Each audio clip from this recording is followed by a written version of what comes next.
GR IAS Academy. 100 days, 100 themes, one goal, UPSC Prelims. Hello everyone, welcome back to Mission Surya. In this program, we deal with current affairs completely from prelims perspective. So, in our most probable question series, we are today studying about semiconductors. So, why it is in news? So, our government has introduced Semiconductor Mission 2.0. What it means? We are not just starting, okay, we are expanding. So, what is our main aim? We want to develop complete supply chain for semiconductors. So, why? Amid COVID-19 crisis, countries have identified the issues of dependency on semiconductors on few countries like Taiwan and China. So, that is why our India also has decided to manufacture semiconductors, do fabrication and package unit, and to develop packaging units as well.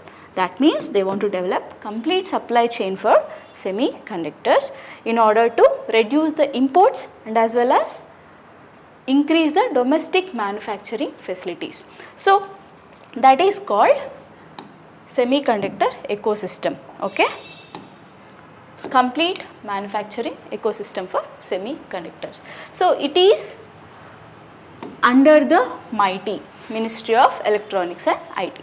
So, what are the components we want to develop in the semiconductor system, a semiconductor mission? So, we want to construct fabrication plants, display fabs, assembly units and testing units, and incentives for design links. So, we want to approve major semiconductor units that are upcoming in Gujarat and Assam, and we are also making partnerships with global firms. We want to increase domestic chip production to reduce imports. So, that is the main important points regarding semiconductor mission 2.4. So, how it is important for India? So, we want to reduce dependency on imports so that we can increase the Make in India goal. We can realize our Make in India goal, and we want to have it in strategical point of view as well. So, for economical point of view, we want to reduce our imports. By strategic point of view, we want to develop our own chips and whole supply chain. So, how it is important for strategical point of view? It can be used from mobiles to missiles. So, when it comes to national security, we cannot depend on technology from other countries.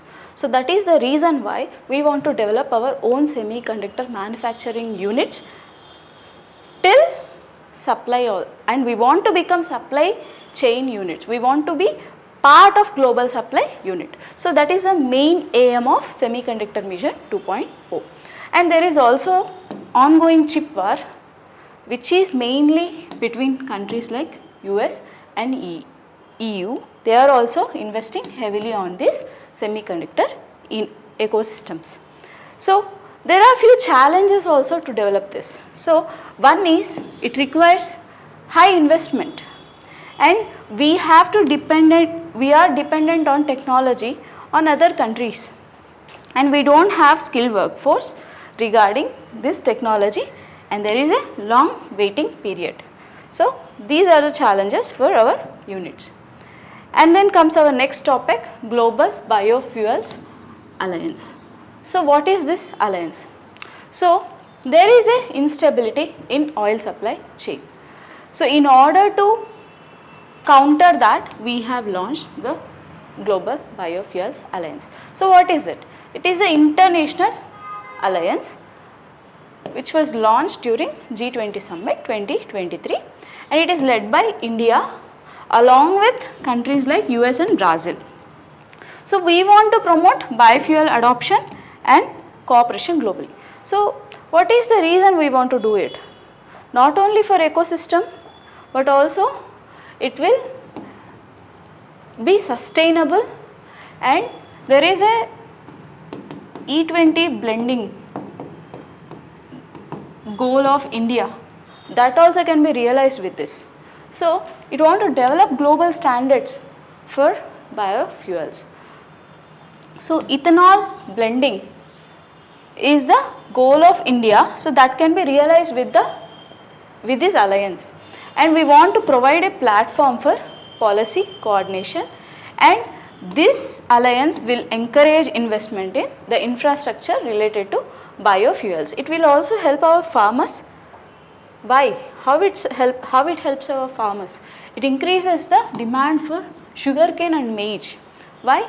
Because the wastage from these crops are used for the production of ethanol, which can be used in blending.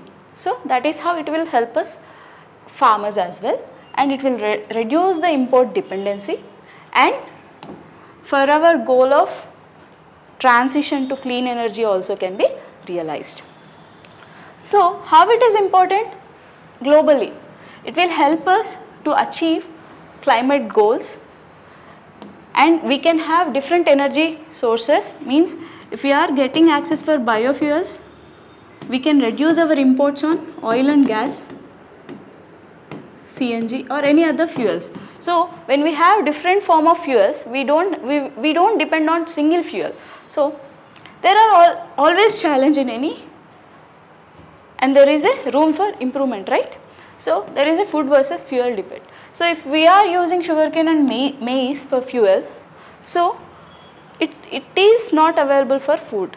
Means the prices for food might increase. So there is a challenge, okay? And sustainability concerns. So how far it is sustainable? That also we need to check. And every country will have different policies regarding this. So we want to bring standards globally, okay? And the next one is GEI rules. What is GEI? Greenhouse gas emissions intensity. Means, let's say per unit of output, you will be producing number of, let's say 10 machines. If it is increased to 15, what happens? The emissions will be the same, but we are increasing the output. So this is the GIE concept. So whenever we are increasing the efficiency without increasing the emissions, then that concept is GEI. And the baseline year for this is 23-24, and we have set our targets by 2025-26 and 2026-27.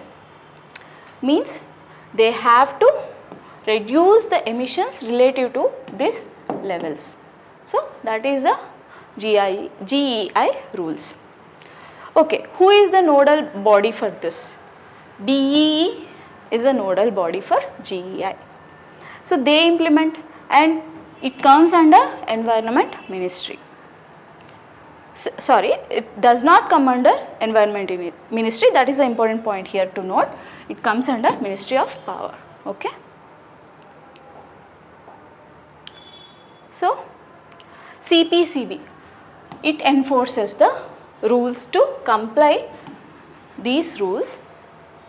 So if the targets are not met, they have to purchase carbon credit or pay compensation for the damage they have created. So for what industries these rules apply? For energy intensive industries like cement, aluminium and other industries, these rules will be applied. So the framework here we are using is carbon credit trading scheme. So it is a system, if whenever you create lower emissions, then you gain credits, and whenever you create extra emissions, then you have to purchase or pay the penalties. That is what the carbon credit scheme is about. So what is the main aim for this?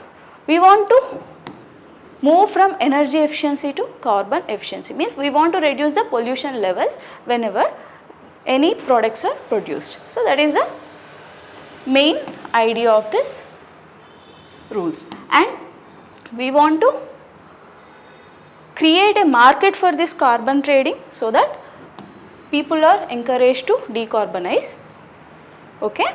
So what we have to remember for the exam, it is a intensity based, and BE comes under Power Ministry, not Environment Ministry, and CPCB imposes penalties if they are not following the rules, and the baseline year is 23-24. So this is about BE rules. And the next one is COP30 climate initiatives. So the first one is Belem action mechanism. The first thing to remember, it is not binding, it is not legally binding. It supports phase out of fossil fuels in many countries which are developing. How it want to reduce through cooperation and building capacity, and it does not provide any finance guarantee. So it will just provide a platform rather than financial facility. And at COP30, Global Implementation Tracker has been launched. What it does? It does monitoring and alignment of national actions and updated NDCs with 1.5 degree centigrade target. So we are shifting emphasis from measurable, not just words, okay, we want to prove it in our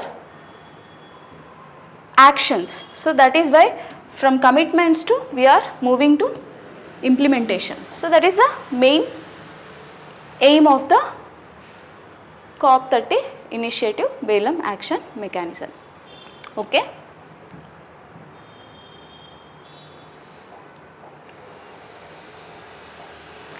So what is Tropical Forest Finance Facility? So it is headed by Brazil. It is headed by Brazil, and it is a wealth type fund mechanism, and it provides payments to countries to maintain or reduce the deforestation, and it is verified by satellite data. Okay, we are not using traditional mechanism to track this, we are using satellite data. So why we are doing this? We want to shift from words to the implementation, and we want to be accountable for the said promises and performance based climate. We just don't want only words or declarations, we want actions. That is why COP30 has taken initiative for this. So that's all for today. We will continue tomorrow. For detailed notes, please visit our website, and for past videos, please check our playlist, and for complete preparation, subscribe to our YouTube channel and follow us on Instagram and Telegram channels. Links are given in the description box below. Thank you.